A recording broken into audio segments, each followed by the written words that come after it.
धनीराम एक कुशल और बहुत ही धनी व्यापारी था। उसने अपने धन से गरीबों की बहुत मदद की थी। अनाथ आश्रम एवं धर्मशाला आदि बनवाए और अपने दानी स्वभाव के कारण धनीराम का पूरे नगर में बहुत सम्मान था। धनीराम ने अपनी बेटी की शादी एक बहुत बड़े घर में कर दी। फिर भी बेटी के भाग्य में सुख नहीं था, क्योंकि शादी के बाद पता चला कि उसका पति शराबी और जुआरी था। बेटी को उपहार में दिया सारा धन उसके पति ने जुए में समाप्त कर दिया और अब उसकी बेटी बहुत ही गरीबी की जिंदगी जी रही थी। एक दिन धनीराम की पत्नी ने धनीराम से कहा, आप जानते ही हैं कि हमारी बेटी का पति जुआरी है और हमारी बेटी बहुत दुखी है। आप अपनी बेटी की सहायता क्यों नहीं करते? यूँ तो पूरी दुनिया की मदद करते फिरते हैं। धनीराम ने कहा, भाग्यवान, जब तक बेटी दामाद का भाग्य उदय नहीं होगा तब तक मैं उनकी कितनी भी सहायता कर लूं, उससे कोई फायदा नहीं होगा। जब अपनी बेटी का और उसके पति का भाग्य उदय होगा तो अपने आप ही वे सुख का जीवन जीने लगेंगे और हर कोई उनकी मदद करने को तत्पर रहेगा।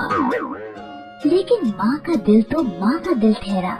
अगर बेटी को कोई परेशानी हो तो माँ आराम से कैसे रह सकती है। इसलिए वह बस यही सोचती रहती कि कैसे वे अपनी बेटी की मदद करे। एक दिन धनीराम किसी काम से नगर से बाहर चले गए और इसी का फायदा उठाकर धनीराम की पत्नी ने अपनी बेटी और दामाद को भोजन का न्योता भेज दिया। शाम होते होते बेटी और दामाद धनीराम के घर भोजन को आ गए। सासू माँ ने उनका बहुत आदर सत्कार किया, उन्हें बहुत ही स्वादिष्ट भोजन करवाया और बड़े ही प्रेम के साथ विदा किया तथा जाते जाते एक टोकरी भरकर मोतीचूर के लड्डू भी भेंट स्वरूप अपने दामाद को दे दिया। धनीराम की पत्नी ने उस लड्डू के बीच में सोने के सिक्के छिपा कर रख दिए थे, जिससे बेटी की मदद भी हो जाएगी और दामाद जी को इसका पता भी नहीं चलेगा। बेटी और दामाद जी विदा लेकर चल देते हैं।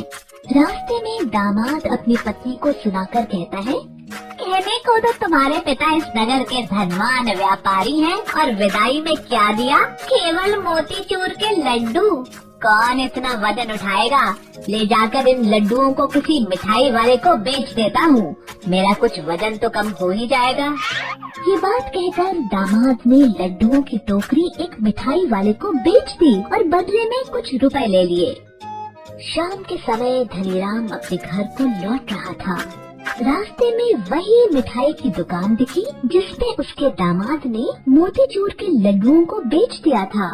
धनीराम को मोतीचूर के लड्डू बहुत ही पसंद थे, इसलिए धनीराम ने मिठाई वाले से वही मोतीचूर के लड्डुओं की टोकरी खरीद ली और अपने घर ले आया।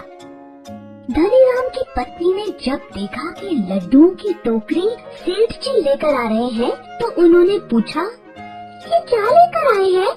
धनीराम ने कहा, तुम्हारे लिए मोतीचूर के लड्डू लाया हूँ, एक मिठाई की दुकान पर दिखे तो ले आया। सेठानी ने लड्डुओं की टोकरी पहचान ली और लड्डू फोड़कर देखा तो उसमें वही सोने के सिक्के निकले जो उसने डाले थे। सेठानी ने ये देख अपना सर पीटा और धनीराम को सारी बात बताई।